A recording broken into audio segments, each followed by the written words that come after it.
Bonjour, bonsoir, bienvenue dans une vidéo qui, on l'espère, va pas faire à 300 ans. C'est faux, elle va le faire 300 ans. Gagné. Où on va simplement parler des scénarios en one shot.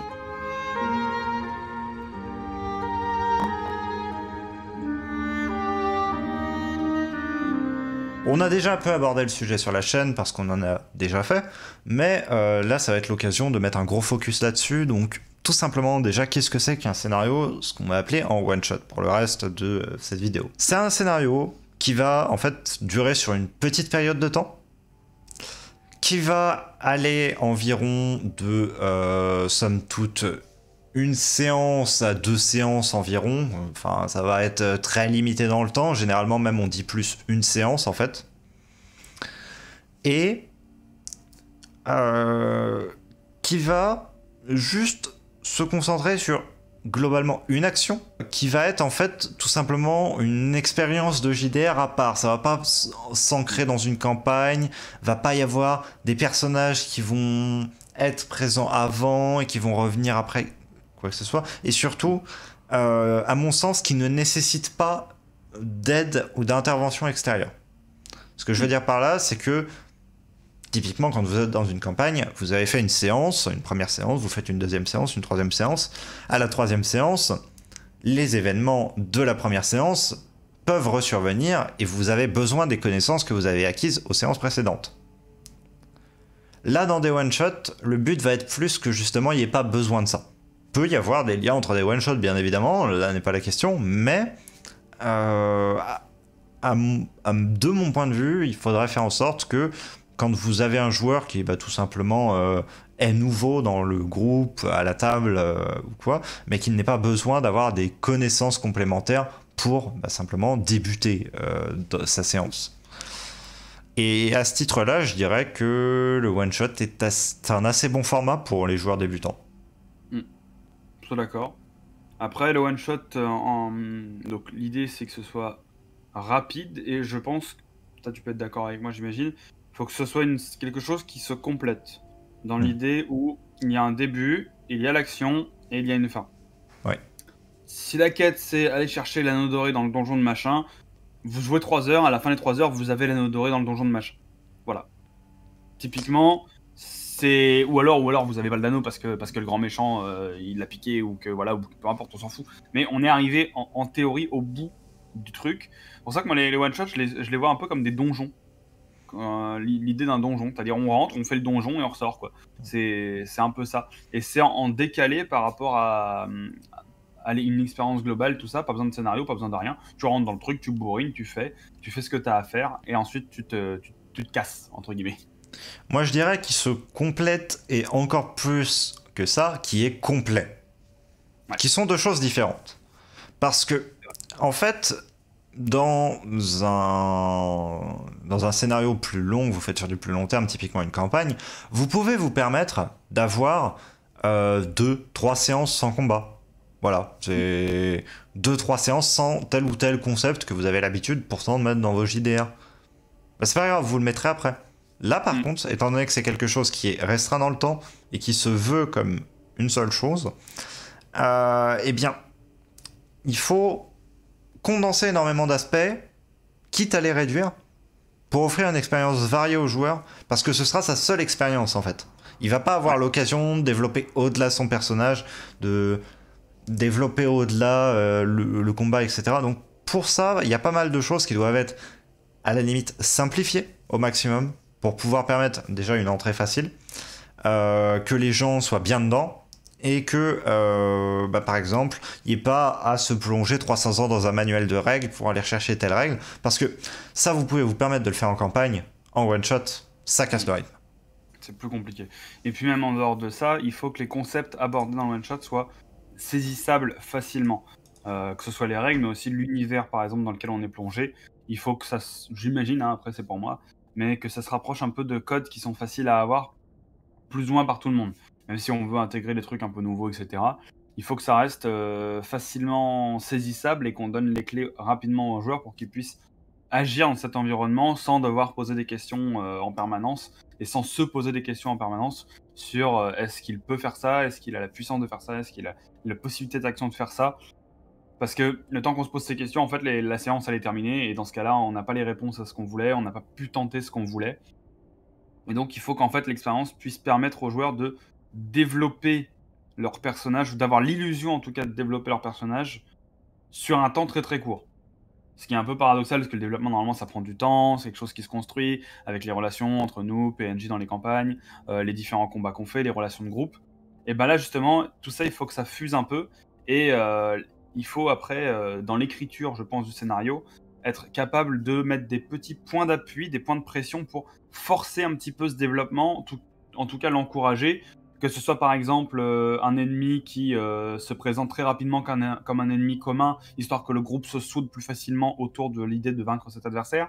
Que ce soit l'idée que un personnage qui soit, ou un PNJ par exemple, qui soit atteint de quelque chose, genre on sait qu'il est censé disparaître, mourir à un moment, etc. Et ben, que ça arrive là. Que par exemple, si le mec est malade ou quoi que ce soit, et ben, ça arrive maintenant, histoire qu'il y ait du développement, histoire qu'il y ait quelque chose qui nous force à agir dans l'instant T. Ou qu'on se dise pas, bon bah c'est pas grave, on verra ça 3 séances plus tard, et puis voilà. Dans l'ensemble de ça, pour moi, c'est aussi beaucoup quelque chose que le MJ se doit de maîtriser et de savoir doser dans l'écriture de son scénario. Et là, je pense que c'est plus toi qui vas pouvoir enchaîner là-dessus. Au niveau juste du fait de cadrer la partie, de cadrer le développement, et de pouvoir se donner un peu à la manière des histoires, vous avez déjà tous vu ça en cours de français, voilà, l'intro, le développement, la conclusion, ça je te laisse y aller, tu connais mieux que moi. Que ce soit vos très grands scénarios ou un one-shot, mais a fortiori un one-shot, vous devez en fait avoir un format qui soit un petit peu, somme toute, assez similaire à simplement le schéma narratif qu'on vous a toujours balancé en français. Donc vous savez, situation initiale, élément déclencheur, déroulement, dénouement, situation finale, qui est une progression simple. Vous devez avoir cet archétype en tête. Que ce soit dans un grand scénario ou un petit, de toute façon, il y a ce concept qui est en jeu. Et moi, le truc que je trouve le plus parlant là-dedans, c'est un sous-exemple de cette structure narrative de base qui s'appelle simplement la pyramide de Freytag. C'est très simple et de toute façon, voilà, ça correspond au schéma qui s'affiche actuellement sur votre écran. En fait, c'est juste une version un petit peu plus costaud du schéma narratif standard. Vous avez votre situation d'exposition. On vous présente l'histoire, on vous présente le décor, les enjeux, les protagonistes, etc. On a l'incident déclencheur ensuite. Donc vraiment, c'est l'événement qui va faire que vos personnages vont sentir qu'il se passe quelque chose. C'est pas le encore, il se passe quelque chose, mais ils vont sentir qu'il se passe quelque chose. Par exemple, ils entrent dans une cité, ils voient que y a une espèce d'odeur bizarre dans l'air, et les habitants ferment leurs fenêtres au moment où les aventuriers passent dans la rue. Logiquement, vos aventuriers, ils vont regarder à droite, à gauche, ils vont chercher à investiguer, etc. Et là, on a en gros une action croissante qui se met en place. Un certain nombre de péripéties, généralement 3, qui vont apporter des petites complications. Ça peut être des mystères complémentaires, ça peut être des agressions de personnages envers les joueurs, peu importe. Et on arrive ensuite à un point culminant, qui va être une scène forte de votre séance. La scène la plus forte de votre séance parce que vous êtes dans le contexte d'un one-shot. Et ensuite, vous mettez des péripéties pour faire redescendre tout ça. C'est-à-dire qu'au début, on monte en tension, on monte en tension, on monte en tension, jusqu'à un point culminant. Et ensuite, on a des actions pour résoudre ça. Et une fois que les actions pour résoudre ça sont mises en place, là, on arrive vers une résolution. Donc, réussite ou échec. Une résolution, ça ne veut pas dire forcément une réussite. Et on va jusqu'au dénouement où simplement on expose la situation finale. Ça, si vous remarquez bien, j'ai dit exposition et dénouement où on expose des choses. Parce qu'en fait, dans l'idée, quand vous êtes dans un JDR, vous avez envie d'encadrer en fait. Comme je dis, pour moi, un one-shot, c'est une espèce de parenthèse en fait. quand vous mettez des parenthèses, vous avez la parenthèse ouvrante et vous avez la parenthèse fermante. La ouvrante, elle amène les éléments, elle introduit la parenthèse, et la fermante, elle dit c'est fini à partir de maintenant.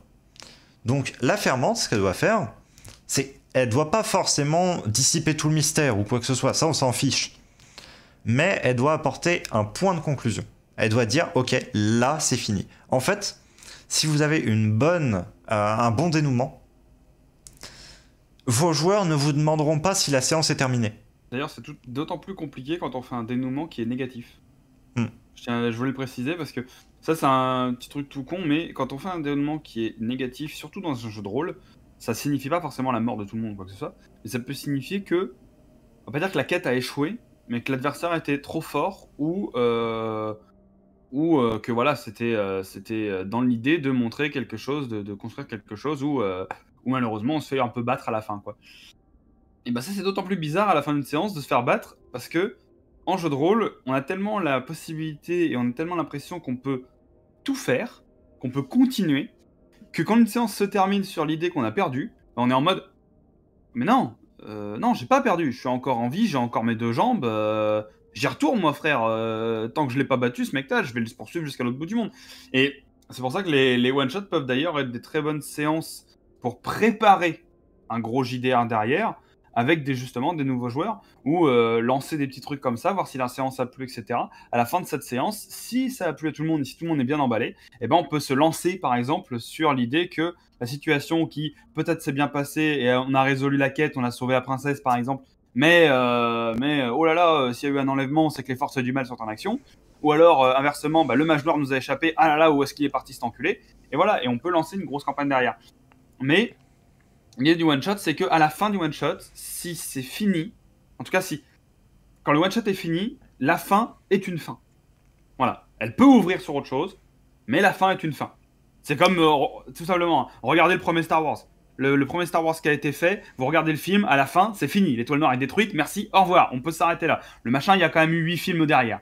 Donc comme quoi, c'était pas tout à fait fini. Vous voyez, on peut expand, mais dans l'idée, le one-shot doit rester fermé sur lui-même. Même si c'est une parenthèse, fermé sur lui-même.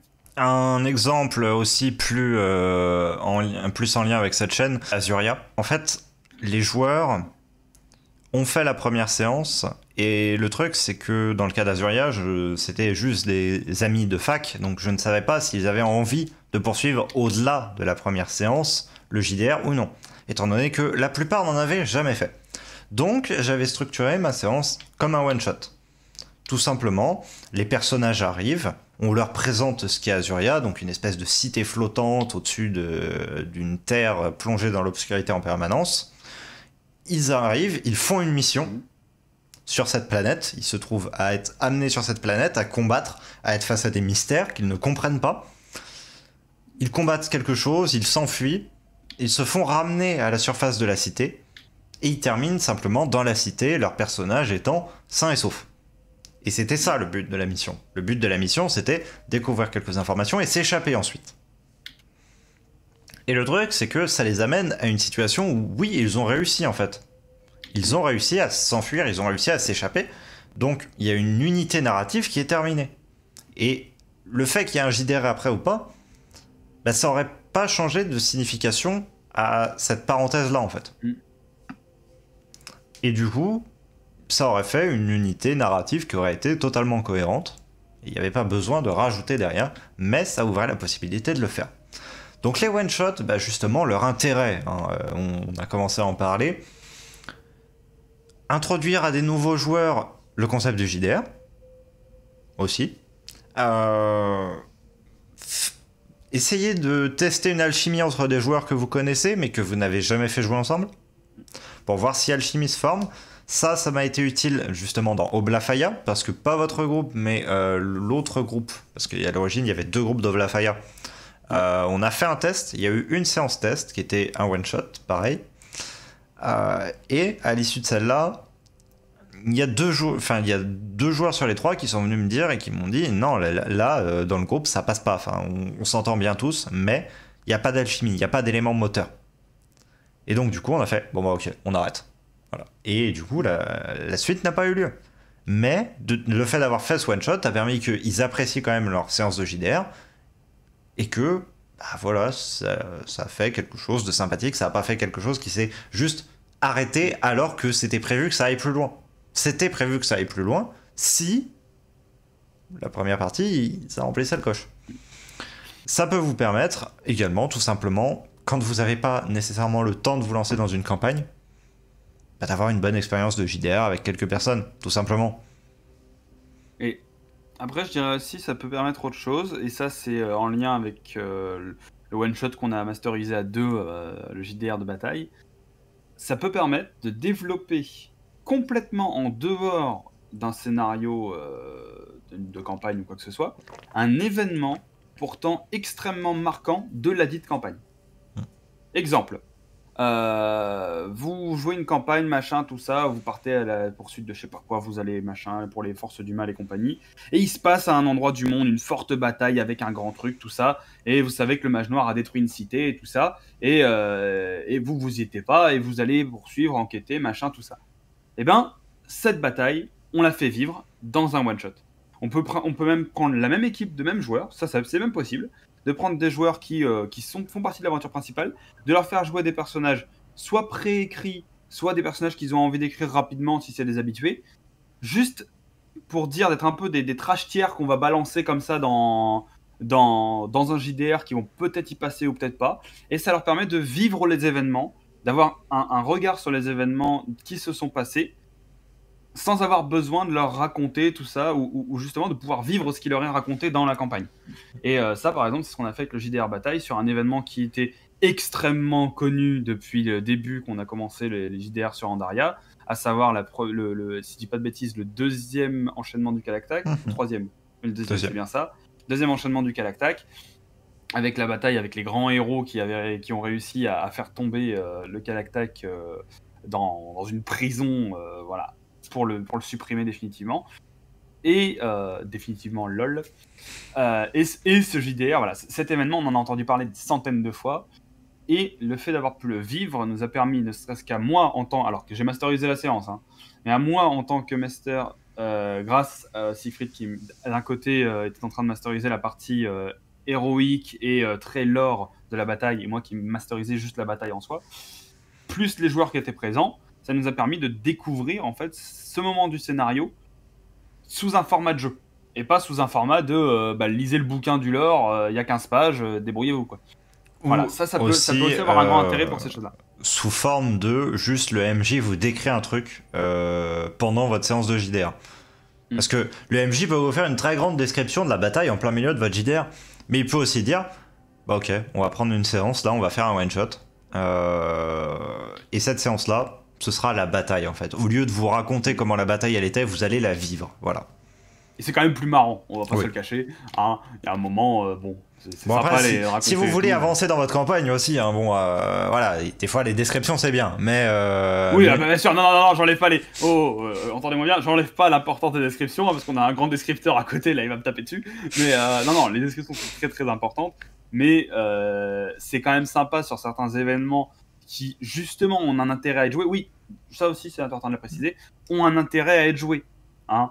Ça sert pas grand chose d'aller créer un one shot pour aller cueillir des papillons, on s'en fout, genre clairement. Pareil, s'il y a eu une rencontre il y a X temps entre une telle personne et une telle autre personne, et que le PNJ vient vous voir et vous dit voilà, j'ai rencontré un tel, j'ai été chercher ce truc, bon bah le mec il a été chercher un papier, il a pas monté une expédition avec 4 guerriers pour aller chercher son papier. On s'en fout, il n'y a pas besoin de le jouer, ça. Là, d'ailleurs, j'ai l'exemple de ce qui va sortir là, je sais pas quand ça sortira cette vidéo, mais actuellement, on vit des moments avec un PNJ qui peut des fois aller nous chercher des documents ou des choses comme ça, aller partir, s'éloigner du groupe pendant X temps et revenir. Bon, bah, on n'est pas censé forcément aller vivre ce qu'il fait, le PNJ fait sa vie, quoi. On n'est pas censé le suivre partout, quoi. Donc c'est pour ça, il faut aussi, je pense, ce qui se joue en one-shot, c'est que c'est des choses qui ont un intérêt à les jouer en one-shot. Surtout quand c'est raccordé à une campagne ou à une histoire principale, il faut que ça ait un intérêt à être joué. Si ça peut être raconté, c'est tout aussi bien. À partir du moment où voilà, s'il y a le plaisir de le jouer, c'est cool. Si le fait de le jouer, ça nous ferait plus perdre du temps qu'autre chose, bah autant le raconter et puis voilà, passer à la suite, quoi. Oui. Maintenant qu'on a vu simplement pourquoi est-ce qu'on peut faire un one-shot, Je te propose de voir, genre, techniquement, un peu comment est-ce qu'on met ça en place côté MJ déjà. Ouais.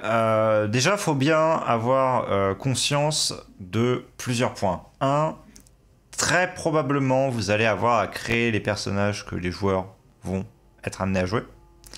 Ou alors, reprendre des personnages qu'ils connaissent bien.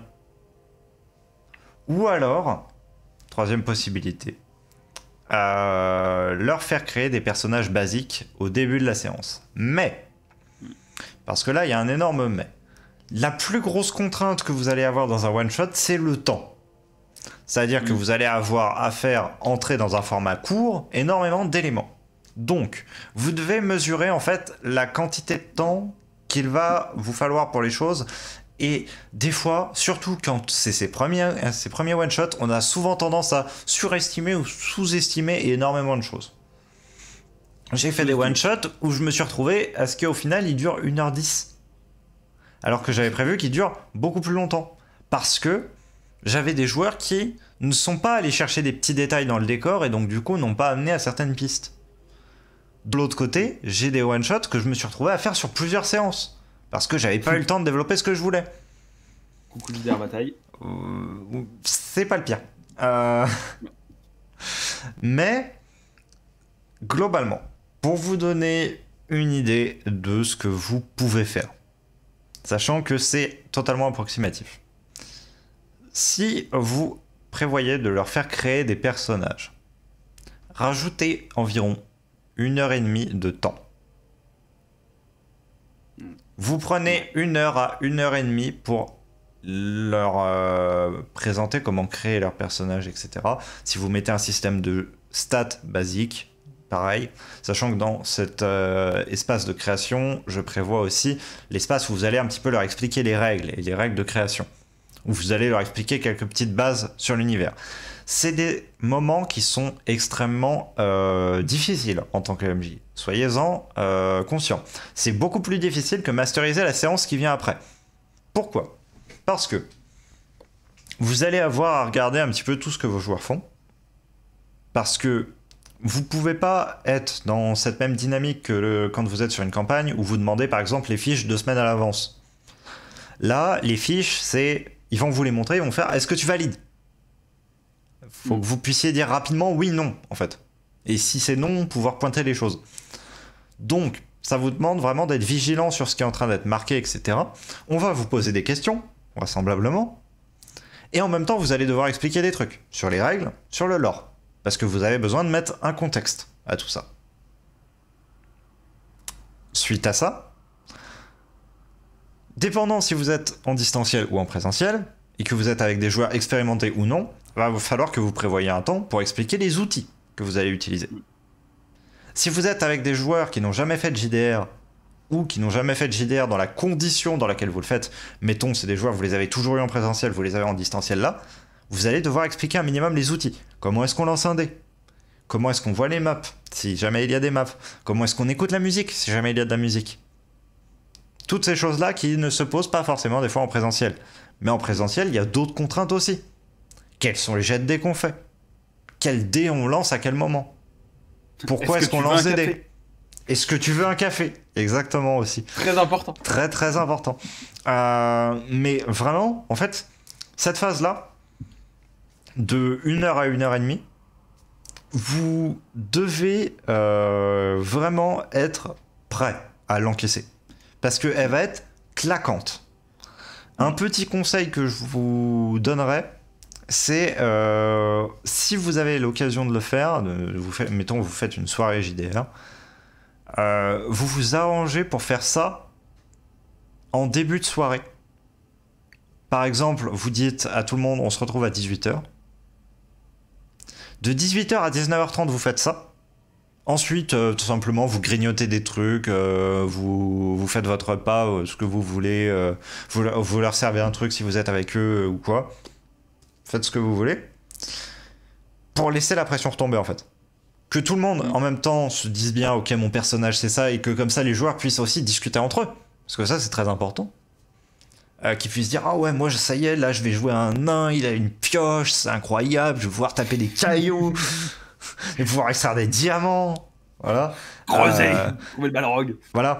Et comme ça, chacun, en fait, aura une idée de ce que sera le personnage de l'autre. Et aussi, ça permet de se détendre, tout simplement. Vous, ça va vous permettre de, un peu de vous reposer.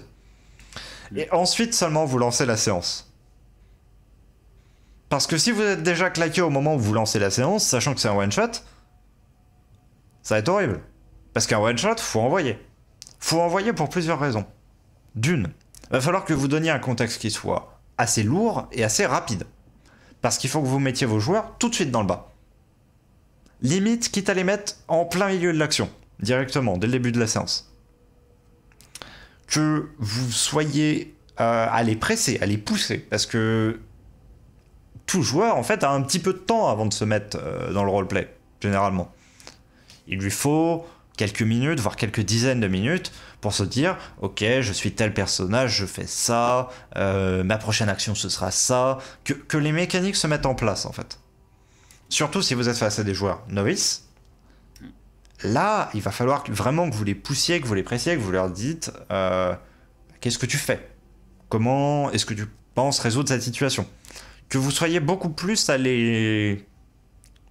je vais pas dire à les materner parce que derrière il y a un petit sentiment négatif de dire ce mot-là.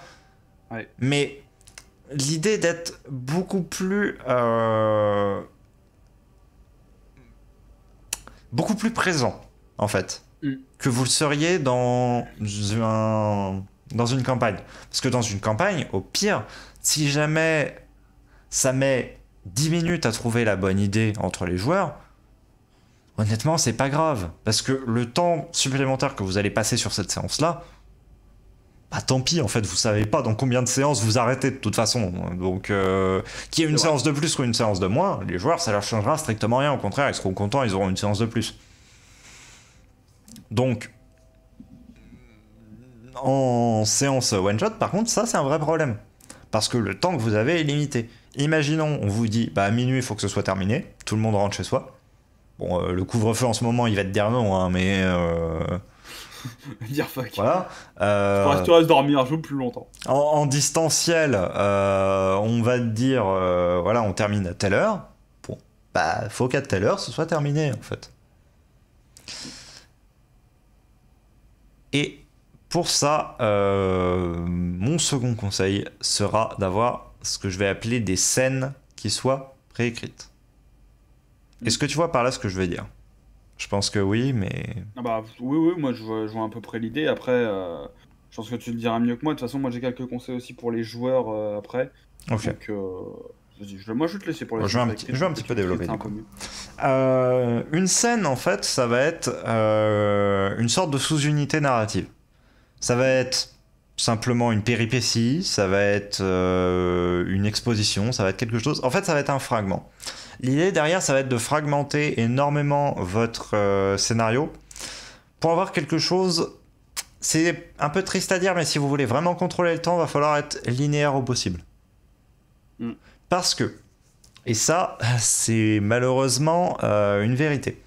Si vous faites quelque chose de très arborescent, que vous mettez une espèce de trame linéaire que les joueurs peuvent suivre, mais que vous mettez des choses qui sont arborescentes, si les joueurs veulent tout explorer, vous allez passer beaucoup plus qu'une séance. Si les joueurs n'explorent rien et ils tracent, vous allez y passer 2 heures et vous allez vous dire merde, en fait, je devais les occuper 4 heures là. Et du coup, vous allez être déçus et les joueurs vont l'être un peu aussi parce que vous leur avez dit ah ben on va faire une séance de 4 heures. Ils sont à fond, ils sont chauds, tout ça. Et là, vous arrivez et votre séance elle dure 2 heures. Ils vont faire bah c'est tout. Si vous voulez faire de l'arborescence, tant que vous avez des scènes clés, ça peut le faire à partir du moment où vous vous rejoignez en fait. Et je pense que c'est là aussi l'importance des scènes clés. Scène clé, vous battez un mob, ok, paf, vous entrez dans une salle. Dans une salle, il y a un couloir à droite, un couloir à gauche et l'escalier au centre. Bon, la prochaine scène, c'est la pièce dans laquelle vous êtes s'écroule et vous tombez contre une horde de squelettes qui se relèvent. Donc, vous allez dans le couloir à droite, à gauche ou l'escalier au milieu, les trois peuvent s'écrouler en fait. Donc, en fait, on peut donner l'illusion d'un choix, on peut donner aux joueurs l'idée qu'ils vont visiter soit la salle au trésor, soit la salle du trône, soit aller en haut dans le laboratoire du magicien. Tant qu'à côté, les trois salles s'écroulent et qu'ils finissent au même endroit, c'est peut-être un peu con et c'est peut-être un peu scénarium, mais c'est ce qui vous permet de contrôler plus facilement le temps de votre séance, mais de donner l'idée aux joueurs qu'ils auraient pu visiter autre chose. Et tu vois, ils tombent et tout, ils se disent ah merde, il y avait peut-être une salle là-haut et tout, on a peut-être zappé un truc. Mais tant qu'ils sont dans le mystère, dans l'idée, tout ça, il y a moyen de faire avancer. Donc voilà, moi je pense que ça peut être un bon petit choix pour laisser un peu de choix aux joueurs, un peu de décision plutôt que marcher tout droit à se faire les mobs qu'on envoie, quoi. Ma manière purement technique justement de faire ça, c'est jouer en fait avec des petites boîtes. Je m'explique. En gros, toutes mes scènes, je les mets dans des boîtes. Et ce que je fais, c'est que je les mets en colonne, simplement. Donc par exemple, je vais avoir ma première scène, les aventuriers entrent dans un village. Et je mets entre parenthèses en dessous, description d'un village. Donc là, ça va être ma scène d'introduction, tout simplement. Les aventuriers vont entrer dans le village, je vais leur décrire la structure du village un petit peu. Je vais leur décrire ce qu'ils ont vu de loin, si jamais ils viennent de loin. Je vais leur expliquer d'où ils viennent, du coup, en lien avec ça. Et je vais leur expliquer l'attitude des habitants alors qu'ils arrivent dans ce village. Et ensuite, je vais réfléchir à qu'est-ce qu'un joueur pourrait faire, typiquement. Et ça, je le mets sur un certain nombre de flèches que je vais mettre à la suite de ma première boîte. Et ensuite, je vais mettre d'autres boîtes, une ou plusieurs, toutes en colonne, qui vont en fait être la deuxième scène clé qu'il va y avoir. Et donc là, en fait, ma deuxième scène clé, par exemple, ça va être un PNJ qui leur crache à la figure parce que c'est des étrangers. Un PNJ qui leur ferme une porte violemment à la figure parce qu'ils viennent chercher des informations sur la ville. Un mage qui les toise violemment parce que juste il se dit qu'ils ont un accoutrement bizarre. Et en fait, toutes ces scènes-là, le truc c'est que dans la colonne, l'idée c'est qu'il n'y en ait qu'une qui se déclenche. Mais que suivant la flèche qui a été choisie précédemment, sachant que les joueurs ont le droit d'inventer des flèches qui n'existent pas. Voilà, l'idée c'est que les flèches, vous en prévoyez quelques-unes, mais vous ne les prévoirez pas toutes. Mais le truc c'est que le but de vos scènes, c'est que vous retombiez forcément sur une de votre liste. Vous la forcez un petit peu au final, parce que vous décrivez les quelques PNJ qu'il y a là, et mettons, vous préparez une petite scène par PNJ. Bah, suivant le PNJ qu'ils vont aller aborder, la scène va être différente. Et vous faites toute votre progression comme ça en fait. Vous prévoyez des petites boîtes qui sont des espèces de scènes obligatoires, mais la présence de plusieurs boîtes les unes au-dessus des autres indique que bah, c'est une de ces boîtes-là. Voilà. Et vous progressez gentiment du coup du point A au point B. Donc vous n'allez pas jouer toutes vos scènes, bien évidemment. Il y a des scènes que vous aurez créées pour rien, oui.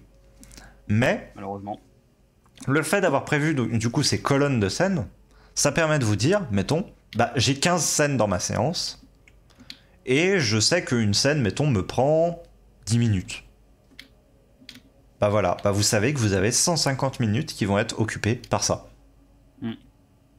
Et que après, le reste, bah c'est simplement le joueur qui regarde sous la jarre si jamais il n'y a pas un papier caché. Enfin, typiquement des trucs que les joueurs vont faire qui vont les amener d'une scène à l'autre en fait. Donc, il y a des moments où vous pouvez prévoir les liens d'une scène à une autre. Quand vous êtes typiquement dans un jeu d'indices. Par exemple, vous avez une scène dans laquelle vous cachez un indice, les joueurs la trouvent, ils ont un indice, ils vont chercher ce qu'est l'indice, et ils vont passer à la scène suivante, qui va être juste amenée là par l'indice précédent. Dans ce cas-là, vous savez que c'est ce lien-là qui va être exploité. Mais pour autant, un joueur pourra aussi décider ou ne pas comprendre l'indice, ou décider de s'en moquer. Souvent, ça. Et du coup, il faut que vous ayez des scènes de substitution, même quand le lien est évident, en fait. Et l'idée, voilà, ça va être d'avoir vos scènes qui vont être prévues. Et une scène, vous allez me dire comment est-ce que vous savez qu'elle va durer 10 minutes. Parce que moi, généralement, mes scènes durent 10 minutes. Comment est-ce que je sais qu'elles vont durer 10 minutes? Bah, je sais que je vais mettre des descriptions. Je sais que je vais mettre une description de tel ou tel personnage dedans. Je sais que je vais mettre une description du bâtiment. Je sais que je vais mettre une petite altercation entre le PNJ et le joueur. Et tous ces moments-là, vous pouvez vous dire, bah, ma description, combien de temps elle dure? Rien que ça. Bah, en off, alors que vous n'êtes pas en JDR ou quoi, Vous réfléchissez à la description de votre PNJ, vous la dites à voix haute, tout simplement. Vous êtes là, tranquillement chez vous, vous dites votre description de PNJ. Et vous vous chronométrez. Et là, vous voyez que votre description de PNJ complète, elle dure 1 minute 30. Bah, dans ce cas-là, vous savez déjà qu'il y a 1 minute 30 qui va être occupée par une description de PNJ, et que du coup, en moyenne, vos descriptions de PNJ durent 1 minute 30. Voilà. Ensuite, vous savez que vous devez décrire les lieux. Vous prévoyez à peu près le même temps. Vous arrivez à 3 minutes. Vous avez une interaction avec les joueurs ensuite. Vous considérez 5 minutes. Et ensuite, bah, vous avez la description de 2-3 éléments qui sont là dans le décor que les joueurs vont trouver. Vous leur tendez un bout de papier ou vous leur dites le truc. Voilà, vous arrivez à 10 minutes. En fait, c'est un peu con, mais c'est un peu comme préparer un oral, quoi. Complètement. C'est presque basique à dire comme ça, mais c'est un sport qui... D'ailleurs, faire du JDR vous aidera, j'imagine, dans vos études ou quoi que ce soit que vous faites derrière, même dans les entretiens d'embauche. Mais vous préparez votre temps, vous préparez la façon de le faire. Après, le seul truc qui est intéressant, c'est de vous dire que vous préparez pas l'intégralité de la séance comme ça. Oui. Et ça, c'est important aussi de le signaler. Vous ne préparez pas tout comme ça. Vous n'allez pas calculer, chronométrer absolument tout. Non. Le but étant que entre chaque moment où vous avez préparé des scènes, bah, il y ait complètement de l'aléatoire. Et alors là, c'est Bagdad. Hein. Là, il se passera ce qui se passera et il se passera ce que les joueurs ont décidé de balancer. Il se passera les échecs critiques et vous allez devoir improviser. C'est quand même le boulot d'un MJ de pouvoir s'adapter. Après, par contre, voilà, toutes ces petites scènes clés vont pouvoir vous permettre de vous raccrocher. En fait. C'est ça. Les scènes clés, en fait, sont un garde-fou parce que, en fait, dans l'idéal, les scènes clés, vous y avez très peu besoin. En fait, les scènes clés que vous avez prévues. Dans l'idéal, vraiment. Parce que ça veut dire que dans ce cas-là, vous avez un groupe de joueurs qui est moteur, qui fait ses propres trucs et tout, et vous avez juste à réagir à ça. Vous n'allez pas être dans « Regardez, il se passe ça ». Parce que les scènes, c'est un peu ça quand même. C'est un petit peu le « Regardez, là, regardez mon film, il est bien ». C'est un peu ça que vous tendez à vos joueurs en fait. S'ils arrivent eux-mêmes à aller vers les choses et à aller chercher les informations, vos scènes clés, vous en aurez très peu besoin en fait. Oui et non, dans le sens où si c'est pas les scènes clés, alors c'est les points de scénario les plus importants qui resteront scènes clés. Oui, entre guillemets. C'est dans l'idée, vous aurez plus vos joueurs sont moteurs, moins vous aurez besoin de vous fier à la préparation que vous avez fait de base. Oui. Je sais pas si c'est compréhensible, mais je pense que plus vos joueurs prennent des décisions d'eux-mêmes et tentent des trucs d'eux-mêmes, moins vous aurez besoin de cadrer votre séance autour de choses que vous avez préparées en avance, et plus vous aurez juste à aller vers les grandes lignes, les grands objectifs de votre séance, qui sont le boss, l'invasion d'une tour, sauver la princesse, peu importe ce que vous voulez. Petite ressource à laquelle je peux vous ramener. Dans un one-shot que j'avais eu l'occasion de faire il y a environ 1 an, j'ai enregistré toute la phase de préparation de ce one-shot et qui se situe au début de celui-ci. Donc je vais mettre tout simplement dans la description un lien vers cette séance. Vous pouvez regarder les 30 premières minutes ou bah, tout simplement je reviens sur la préparation de la séance et vous avez la fin, toute fin de la vidéo, où vous avez une espèce de conclusion et des petites aides supplémentaires d'ailleurs sur la préparation d'une séance en elle-même. Vous pouvez voir tout simplement la mise en pratique de ces choses qui sont un peu théoriques qu'on vous expose là. Après, du coup, pour compléter, moi je donnerais un point de vue un peu plus joueur, si tu permets. Alors, je doute, bon, ça fait déjà plus de 30 minutes, donc j'imagine que les joueurs se sont barrés depuis longtemps. Hein, eux, ils en ont ras le cul, ils en ont marre de cette vidéo. Mais fuck off, je vais le dire quand même. Sait-on jamais qu'il y a quelqu'un qui soit resté jusqu'au bout. Eh bien, au niveau des joueurs, en fait, petit aparté d'abord sur le truc des MJ qui peut aider les joueurs, et c'est pour ça que les joueurs, je l'inclus là-dedans. Si vous voulez vous éviter que la phase justement de préparation soit trop importante, vous pouvez aussi proposer des choses très clés en main.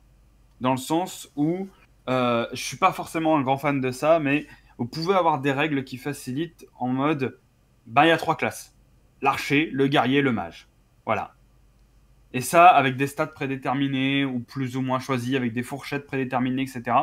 Comme ça, les joueurs créent leur personnage, mais il y a déjà toutes ces pré-classes, pré-races, pré-petits trucs que vous lancez, genre les elfes sont une grande race de guerriers et d'archers, de mages et d'archers. Les nains sont une grande race de guerriers et d'archers aussi. Et les humains sont une grande race de guerriers et de mages. Voilà. Donc techniquement, le mec qui va vouloir faire un humain archer va être un peu moins bon que l'elfe archer. Des trucs tout cons avec des petits bonus, des petits machins. Ça laisse des choix, des combinaisons à faire. Même si c'est pas énorme, mais ça va aider vos joueurs et les guider plus facilement dans la création du perso, ne serait-ce qu'au début. Pareil pour choisir les stats. Voilà. Et ça, des petits trucs un peu clés en main, des personnages clés en main, voire même des personnages qui ont carrément des ensembles de caractéristiques quasi préparés, hein. Le nombre de jeux vidéo qui sont des RPG où vous choisissez l'archétype assassin, ranger, machin, tout ça. Vous avez toutes vos stats qui se remplissent quasi toutes seules et limite vous choisissez juste votre alignement. Voilà, ça se fait, et c'est pas mal. C'est pas une mauvaise chose, quoi. Ça vous permet derrière de passer une séance un petit peu moins prise de tête, par exemple, sur les règles, et un peu plus dans l'action, dans des choses comme ça. Donc ça peut être une alternative. Maintenant, pour les joueurs, en fait, les joueurs qui vont se préparer à faire un one-shot ou qui veulent participer à un one-shot, essayez de le prendre de manière peut-être plus détendue ou peut-être plus tranquille que une séance de JDR, de campagne, etc. Et après, c'est votre premier JDR, bah, allez-y vraiment en mode un peu cliché, quoi. Pourquoi je dis ça? En fait, il y a des types de joueurs qui vont essayer de briser les règles, qui vont essayer dès le départ de trouver la faille, de trouver le truc de dire eh mais si je fais un elfe, qu'il est en plus archer, mais que je fais un peu de magie, est-ce que je vais pouvoir tirer des flèches électriques qui transpercent 3 personnages et donc gagner tous mes combats avec ça? C'est chiant, vous allez faire vos calculs de stats, vos machins, est-ce que je peux prendre ce truc, est-ce que machin, est-ce que ça rentre dans les règles, est-ce que ça va là-dedans? Vous allez un peu harceler le MJ pour essayer de pousser le truc, ça va pas aider à ce que la séance se passe un peu tranquille, quoi. Pire, faites-vous un archer de base, ou faites-vous un guerrier, ou je sais pas, faites-vous un truc tranquille, et puis si ça vous plaît, et si ça vous permet de vous lancer un peu dans le truc sympa, et ben derrière, peut-être que ça donnera lieu à une campagne, que ça donnera lieu à quelque chose d'un peu plus gros. Et c'est pas interdit de refaire du JDR après un one-shot. Faut vous dire que si vous êtes joueur d'un one-shot, le mieux, c'est de prendre ça peut-être un peu plus tranquillement, et de vous laisser plus porter par l'histoire, et en tentant des trucs marrants, hein. Je dis pas qu'il faut rien foutre, hein. Mais vraiment, vous laisser porter par l'histoire, et la vivre, ben ouais, un peu comme un Seigneur des Anneaux version cinéma, hein. Faut que ça rentre dans 2 heures, donc vous faites les trucs, voilà, et vous avancez directement vers votre quête, sans trop poser de questions, sans trop chercher les petites bêtes, parce que les petites bêtes, vous aurez le temps de les chercher si vous vous lancez dans quelque chose de plus gros, et si ce one-shot, justement, se passe bien, si ça peut donner lieu à quelque chose d'un peu plus sympa derrière. C'est une expérience, il faut vraiment le prendre comme ça. Ensuite, un autre conseil que j'ai pour les joueurs et qui pour moi est assez intéressant sur les one-shots, pareil, essayez pas forcément d'imposer quelque chose de trop rentre dedans vis-à-vis du groupe, dans le sens que malgré que ce soit quelque chose de très très court, il peut y avoir une ambiance très pourrie si de base vous foncez en mode ouais, je veux que ça se passe comme ça va rentrer dedans et tout, on n'a pas le temps, machin et tout. Faut vraiment y aller en mode zen, en mode relax, comme toutes les séances de JDR d'ailleurs, mais ça peut être d'autant plus important pour celle-là parce que pour le coup, une campagne, on peut avoir une mauvaise session, mais comme on connaît les joueurs depuis un moment, on peut s'expliquer, on peut dénouer des choses. Un one shot avec des joueurs qui viennent de commencer, si par exemple, surtout je pense particulièrement à ceux qui sont expérimentés, si vous y allez en mode je connais les JDR, je sais comment ça va se passer, on va rentrer dans la gueule du truc et la campagne elle est torchée en 2 heures parce que moi je veux juste la satisfaction d'avoir poutré un boss, bah, vous allez peut-être ruiner clairement l'expérience pour les autres et ça peut juste complètement péter la séance et faire que bah, vous allez passer 3 heures pourries en fait. Ça peut être tout simplement ça. Donc voilà, il faut vraiment y aller avec presque encore plus de recul que les séances de campagne dans lesquelles on est là pour le coup très investi. Je dis pas qu'il faut pas s'investir dans un one shot, mais peut-être juste s'investir moins et le vivre tranquillement un peu plus, se laisser porter un tout petit peu plus. Voilà. Après, je pense que dans les grandes lignes, ça rejoint la plupart des choses qu'on a dit en tant que joueur. Qu'est-ce qui fait les bons joueurs de JDR, sur les joueurs moteurs notamment, sur tout ce qu'on a pu dire dans d'autres vidéos. On vous renvoie à la vidéo pour ça. Voilà, il y a tous les liens qui apparaîtront, ça je fais confiance à Secret pour ça.